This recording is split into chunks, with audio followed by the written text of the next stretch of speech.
The Amazing Digital Circus, the last act, is in cinemas across the UK right now ahead of its general release online later in the month. I've seen it. Let's talk about it.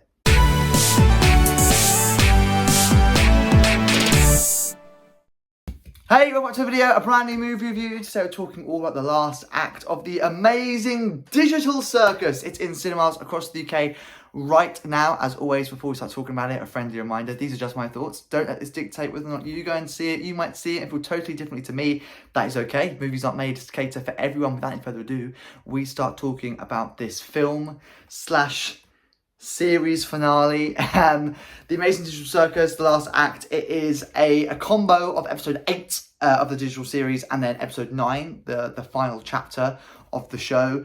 Obviously, it's based on the digital internet series that's on YouTube. If you haven't watched any of those, then this is probably a bit irrelevant to you. This very much has its fandom. This very much has its audience. And I cannot even lie when I say that I was part of this fandom. I'm not part of this fandom, is what they call it. My friend wanted to go and see it.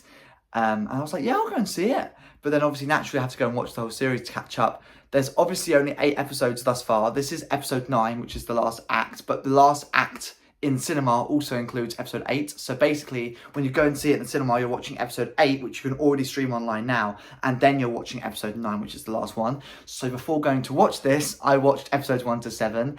And essentially, if you don't like this series, then you're just not going to enjoy the film. Like, do you know what I mean? By no means did I think I was like absolutely heavily obsessed with this series when I watched it.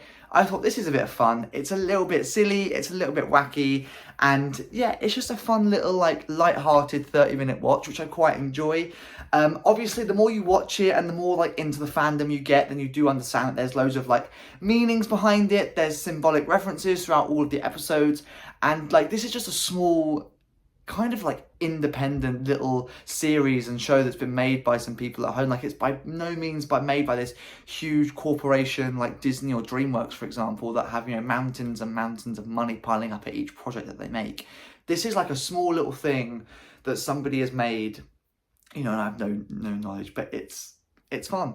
I'm gonna keep this spoiler free. Obviously, I know I'm like 2 minutes in, but I'm gonna keep this spoiler free. This is basically a really wholesome ending to the show. It's got some nice insights to the characters, and I think it's a really nice send-off to this little franchise of episodes.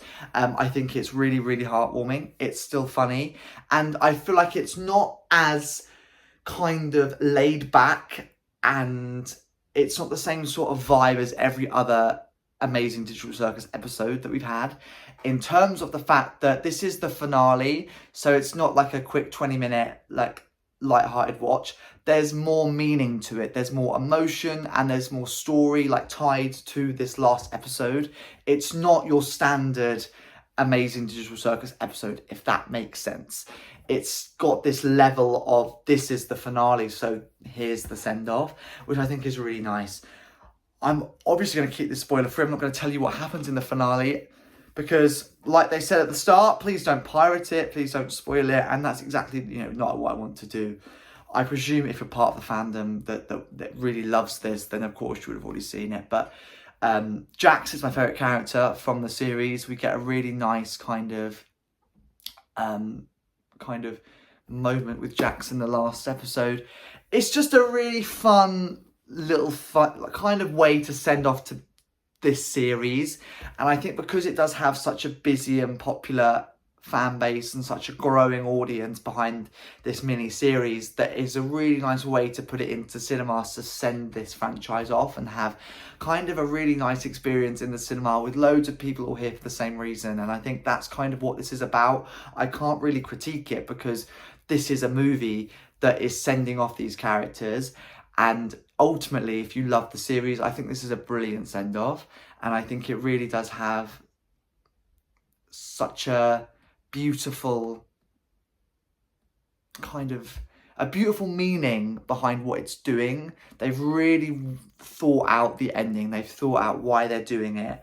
And they've thought out the story behind every single character that is in this last episode, you know. And yeah, there's a few humorous moments of like, this is throwaway comedy, but the main bulk of this is just a really nice send off to these characters, and I really enjoyed it. So that's what I've got to say. The bottom line is, if you love the Amazing Digital Circus, you really enjoyed the episodes 1 to 8, you'll love the last act. There you go. That's all I can, and that's all I've got to say on the Amazing Digital Circus. The last act is in cinemas across the UK right now. The final act of the Amazing Digital Circus hits YouTube on June 19th. As always, before I wrap up this movie review, what do I rate it out of 10? I'm going to give this film, movie, finale, thing, a 7 out of 10. I enjoyed it. And, you know, like I say, I've not been a big part of the fandom or whatever for years and years, or, you know, I've watched it since the start of June, really. I've watched it in the countdown to this coming out.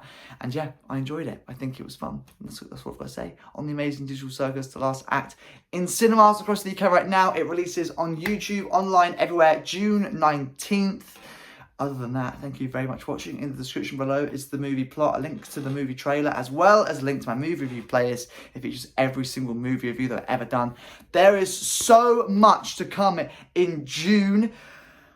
Literally so much. Scary Movie, Masters of the Universe. I'm also finally getting around to see Tuna, starring Leo Woodhall. I'm seeing that this weekend. You'll hear my thoughts on that soon. Disclosure Day drops next week, and no biggie, but Toy Story 5 is here. That is in T-2 weeks. You'll hear my thoughts on probably going to guarantee my favourite film of 2026. Other than that, thank you very much for watching this movie review, and I shall see you in another video, and hopefully one of those very many videos soon.